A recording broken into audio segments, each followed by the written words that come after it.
Sementara itu, tantangan hidup yang cukup berat dihadapi Igusti Ayu Devitasari, balita asal Banjar Kedungdung, Desa Besakih, Rendang. Sejak berumur 1 tahun 8 bulan, Devitasari yang akrab disapa Gek Tirta ini menderita penyakit cerebral palsy atau lumpuh otak.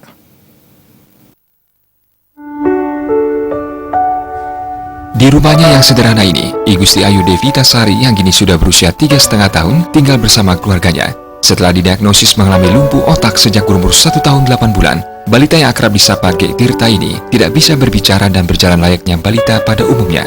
Orang tua Gek Tirta, Niwayan Ayik, menceritakan ketika lahir anaknya dalam kondisi normal. Usia 1 tahun 8 bulan, awalnya anaknya menderita sesak nafas. Sempat diperiksakan di Puskesmas Rendang, akhirnya dirujuk dan diajak ke Rumah Sakit Klungkung dan terakhir RS Sangla Denpasar. Saat itu, anaknya sempat koma selama 7 hari dan didiagnosis oleh dokter mengalami lumpuh otak.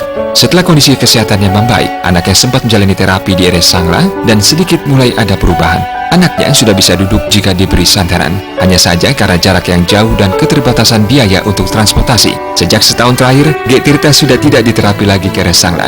Gadis kecil ini hanya diberikan terapi pijat di tempat pijat terdekat. Pekerjaan sebagai pedagang yang penghasilan bersih per harinya hanya sekitar 20-30 ribu rupiah. Diakuinya tidak cukup untuk biaya berangkat terapi ke Denpasar. Terlebih lagi, semenjak status Gunung Agung naik ke level awas awal 22 September lalu, dirinya tidak lagi bisa berjalan, sehingga tidak ada lagi sumber pemasukan. Sementara suaminya hanya sebagai pemandu wisata yang penghasilannya tidak menentu.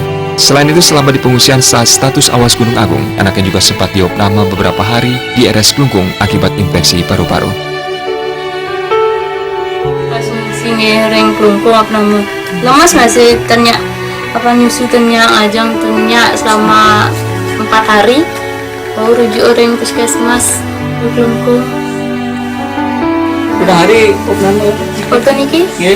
3 hari. 3 hari. Iya. Kena kondisi itu pernah sapu napi ini. Waktu niki Iya. karena kentan panas infeksi paru-paru. Dapat ajak tiang bolak balik oleh pengungsian, dapat ajak ke biro paspor nama kapal dan itu saudara dan penataran.